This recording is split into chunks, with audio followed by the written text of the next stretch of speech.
Hello all, welcome to next sixth practical of fundamentals of power electronics. So in today's session we are going to see the performance of half wave controlled rectifier. So half wave controlled rectifier means what? The rectifier circuit which converts AC into pulsating DC, that is by diode rectification. But in today's session we are going to see the rectifier is done and here the power conversion takes place by the SCR only. So in controlled rectifier circuit we are using SCR as a converting element, and in uncontrolled rectifier circuit we are using diode as a rectifying element here. So aim of today's experiment is we need to observe the output waveforms. So already in theory part I have explained the half wave controlled rectifier takes input as AC wave, and this AC wave is connected to the half wave controlled rectifier. So in half wave controlled rectifier the converting element used is a SCR, and it is a half wave controlled rectifier because we are using only single SCR here.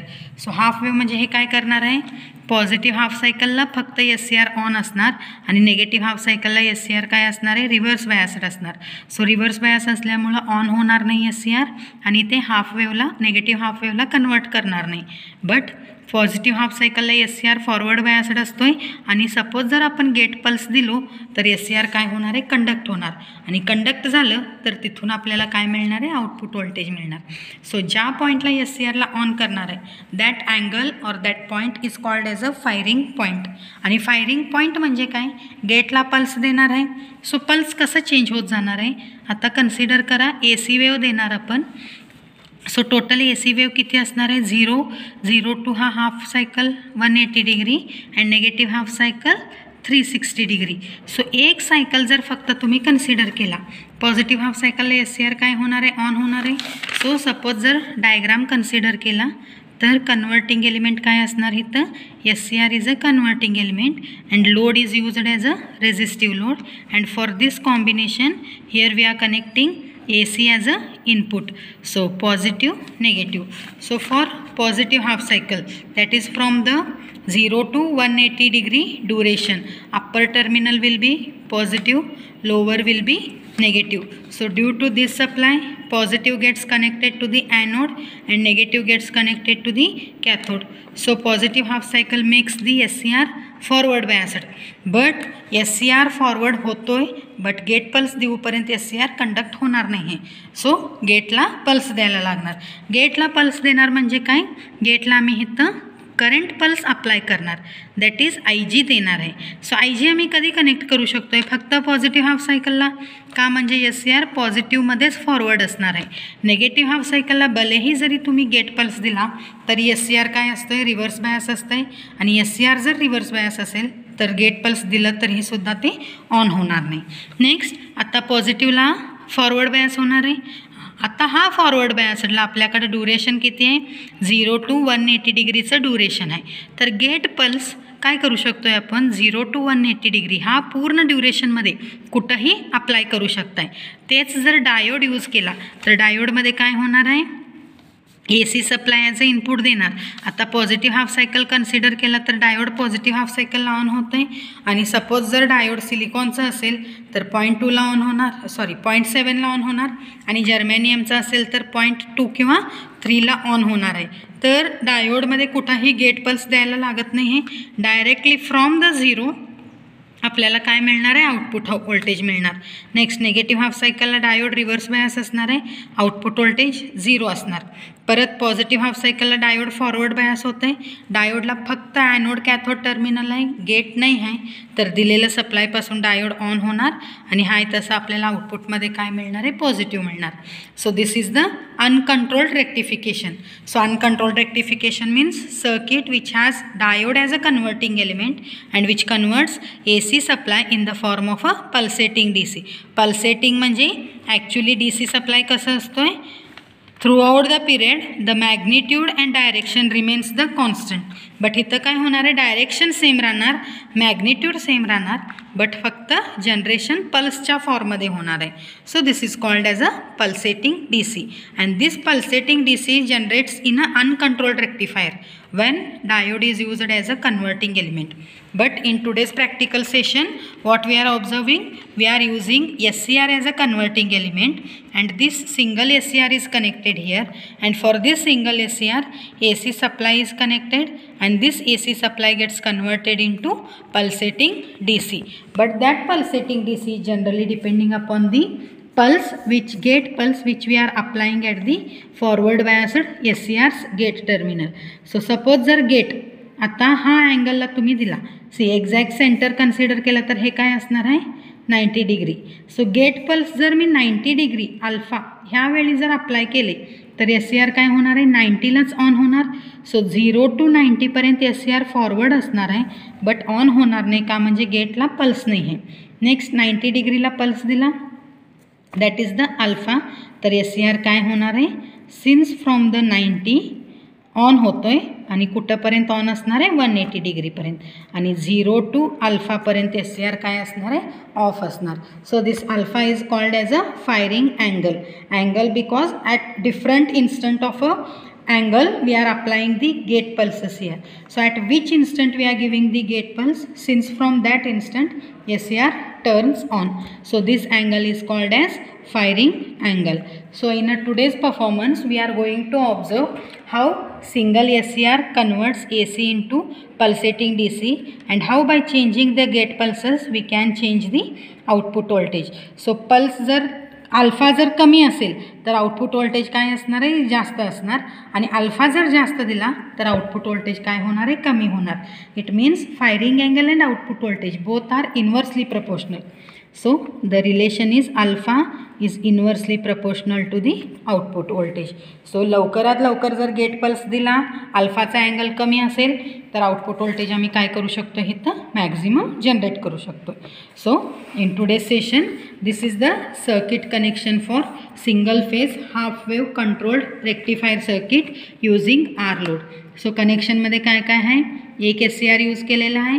हे SCR कशाला connect आहे R लोडला connect आहे, आणि त्याला supply कशानं दिलेला आहे स्टेप डाऊन ट्रान्सफॉर्मरनं. So this is the primary part and this is a secondary.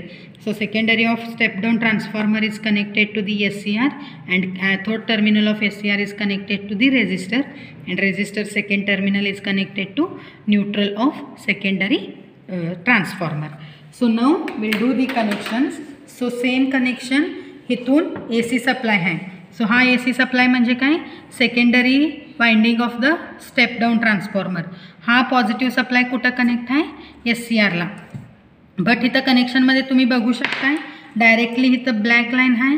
So this straight line indicates that there is a internal connection from this terminal to this terminal. Next here we can observe SCR connection, but इथं SCR नाही आहे, इथं त्यांनी खाली SCR दिलेलं आहे किटमध्ये. So connection कसं करणार anode to anode terminal and cathode to cathode terminal. So इथं कनेक्शनमध्ये काय झालं आता SCR सर्किट डायग्राममध्ये कनेक्ट झाले. नेक्स्ट कॅथोड टर्मिनल टू हा लोडच्या पॉईंटला परत इथं स्ट्रेट लाईन आहे. सो हे लाईन काय इंडिकेट करणार आहे there is a internal connection. परत इथं कनेक्शन काय येतं आहे रेजिस्टरचं इंडिकेशन आहे आर लोड और लॅम्प लोड. सो हा R load positive to positive connect करायचा आहे, आणि next negative to negative connection. Next आता परत इथं काय आहे ओपन टर्मिनल आहे आणि दिलेलं काय आहे लिंक और इंडक्टन्स. सो सपोज जर आपण आर लोडचं प्रॅक्टिकल करणार असेल तर डायरेक्टली काय करायचं आहे लिंक क्लोज करून घ्यायचं, आणि तेच जर RLचं करायचं असेल तर इथं इंडक्टन्सचं कनेक्शन आहे. सो ते इंडक्टन्सचं positive to positive negative to negative करायचं आहे. बट प्रॅक्टिकली आपलं काय आहे half wave controlled rectifier using R load. So link close केलेला आहे. So this is the circuit connection. Next आपल्याला आता काय करायचं आहे आउटपुट व्होल्टेज मेजर करायचं आहे.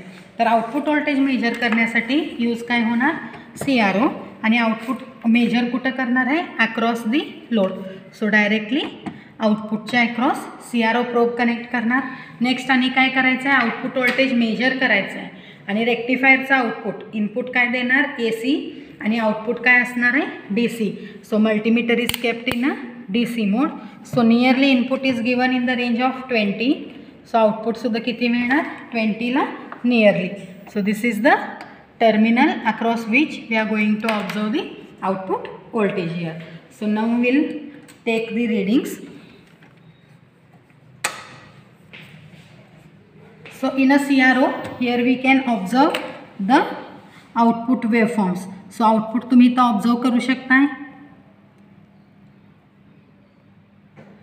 सी फक्त तुम्हाला सिंगल पल्स दिसतोय, एक पल्स आणि नंतर स्ट्रेट लाईन, एक पल्स आणि नंतर स्ट्रेट लाईन. म्हणजे हे टोटली काय आहे इथं, हा positive half cycle positive half सायकलला आउटपुट मिळणार आणि निगेटिव्ह हाफ सायकलला आउटपुट मिळणार नाही. ते काय राहणार आहे इथं स्ट्रेट राहणार आहे.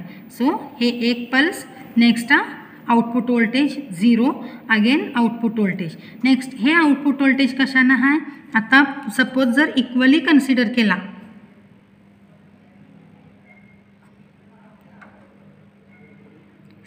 सपोज जर इथून तुम्ही कन्सिडर केला तर टोटली किती लाईन आहेत हे, टोटल बॉक्स इज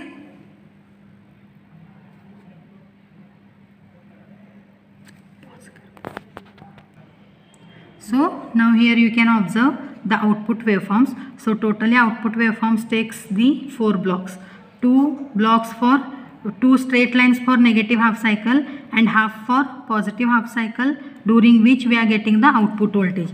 आता इथं बघताना कसं बघणार, सी इथं बघा 2 हा नेगेटिव्ह हाफ सायकलचे स्ट्रेट लाईन राहणार आहेत आणि तिथून पुढे जे येणार आहे ते एक पॉझिटिव्ह हाफ सायकलचा आउटपुट व्होल्टेज येणार. नेक्स्ट इथं आउटपुट व्होल्टेज कसं चेंज होणार, by changing the gate pulse angle. So here we can change the gate pulse angle. See हे जर पॉट तुम्ही चेंज करत गेला तर इथं तुम्ही ऑब्झर्व करू शकताय intensity of bulb is increasing. So बल्बचं इंटेन्सिटी कधी इन्क्रीज होणार आहे, त्याला व्होल्टेज जादा मिळालं तर, आणि व्होल्टेज कधी इन्क्रीज होणार, आउटपुट कधी जनरेट जास्त होणार, आम्ही इथं गेट पल्सचा अँगल कमी करत गेलो तर. सो हे जे पॉट चेंज करणार आहे, so this pot change means what, here we are reducing the firing angle value. So as the firing angle value goes on increasing, the output voltage increases and which directly indicates the intensity of a bulb here. So हा झाला practically, आणि इथं waveform सुद्धा तुम्ही observe करू शकताय. C कसं आपण हा चेंज करत जातोय तसं इथं हे मॅग्निट्यूड वाढायला लागले. सी कमी जर असेल तर हा मॅग्निट्यूड एकच बॉक्स आहे, आणि ह्याला जर तुम्ही इन्क्रीज करत गेला तर मॅग्निट्यूड वाढत जाते आणि फायरिंग अँगल कमी होत जाते. So by changing this knob we can reduce the firing angle and we can increase the output voltage here. Also at the same point if we connect the multimeter we can observe the changeable output voltage here. See output voltage काय होत चाललं आहे, increase होत चाललं आहे. So this is the changeable output voltage. So this totally is the performance of single phase half wave controlled rectifier.